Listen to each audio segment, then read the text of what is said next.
Dans cette partie, on va ensemble étudier le deuxième effet. On a déjà vu l'effet électronique inductif, le plus et le moins. Et maintenant, on va s'intéresser à l'effet mésomère grand M. Donc cet effet, il concerne la liaison pi, et non pas la liaison sigma comme l'effet inductif I. Attention, voici des exemples. Voici le groupe carbonyle. Regardez, il y a la liaison sigma et la liaison double pi. Les électrons de la liaison pi, j'insiste là-dessus, vont se déplacer vers l'oxygène. Donc l'oxygène, il va se trouver chargé négativement. On dit que c'est un centre nucléophile.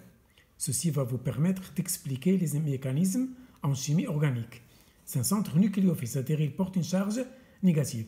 Donc ça, c'est l'effet mésomère négatif, parce que le carbone, il a perdu des électrons à travers la liaison pi.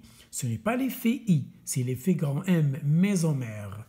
C'est un déplacement pur, sans intervention du milieu extérieur, c'est-à-dire sans utilisation de réactifs. Voilà, le O- qui apparaît dans le groupe carbonyle s'appelle un centre nucléophile. Il est porteur de charge négative ou de doublés libres. Donc, qu'est-ce que c'est qu'un centre nucléophile? Il porte soit une charge négative, soit des doublés libres, soit les deux, comme le cas ici.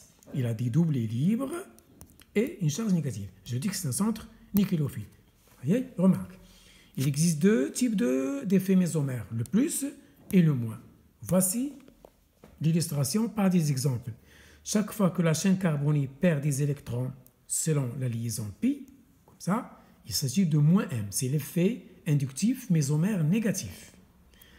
Et lorsque la chaîne carbonique reçoit un doublé, les électrons d'un doublé libre, comme c'est le cas ici, pour le groupe homonitro, c'est le groupe homonitro, il porte l'azote et deux autres groupements ou atomes. Le doublé libre de l'azote va se déplacer dans ce sens. C'est l'effet mésomère plus M. Donc lorsque la chaîne reçoit des doublés ou des doublés libres ou des électrons de la liaison pi, je dis que c'est l'effet plus M. Lorsque la chaîne perd, c'est l'effet moins M. Lorsque le squelette reçoit pi ou les doublés libres, c'est plus M. C'est ça le résumé. Voilà.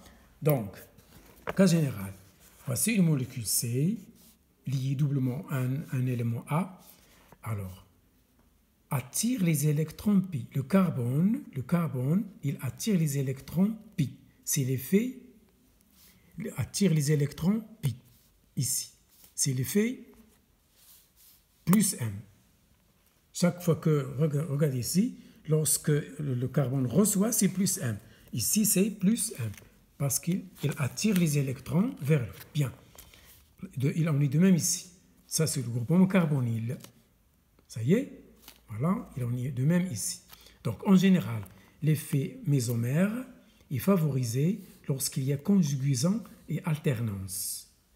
Lorsqu'il y a conjugaison et alternance, c'est-à-dire simple, double, simple, double.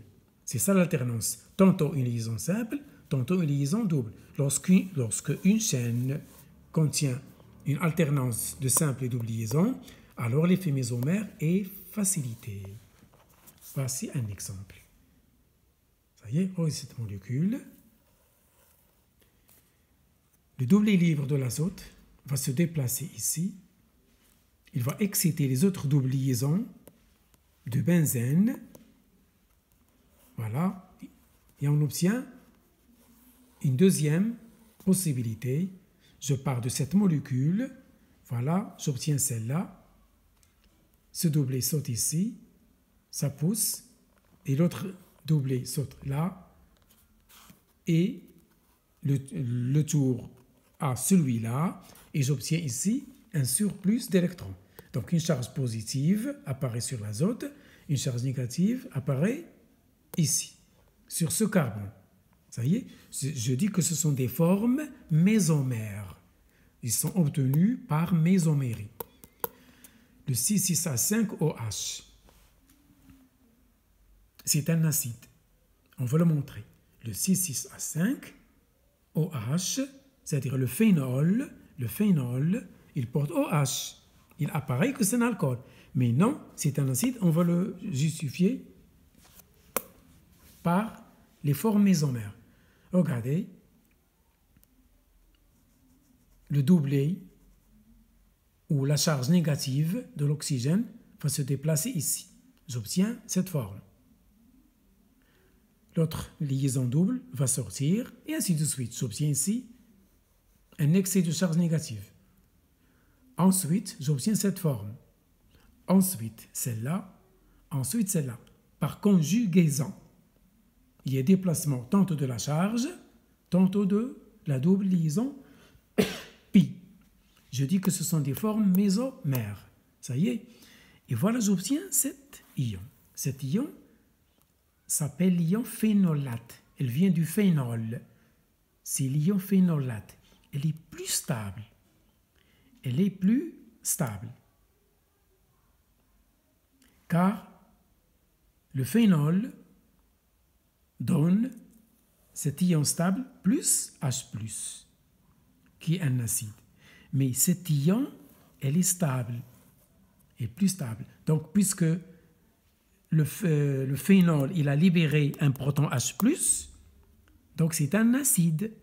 Et ce n'est pas un alcool, c'est un acide, puisqu'il libère H+, en donnant un ion stable.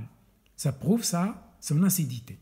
Voilà, grâce aux formes mésomères, on a expliqué que le phénol, qui a l'apparence d'un alcool, est un acide. Ça y est, voilà pour les effets mésomères plus M et moins 1. Ça y est.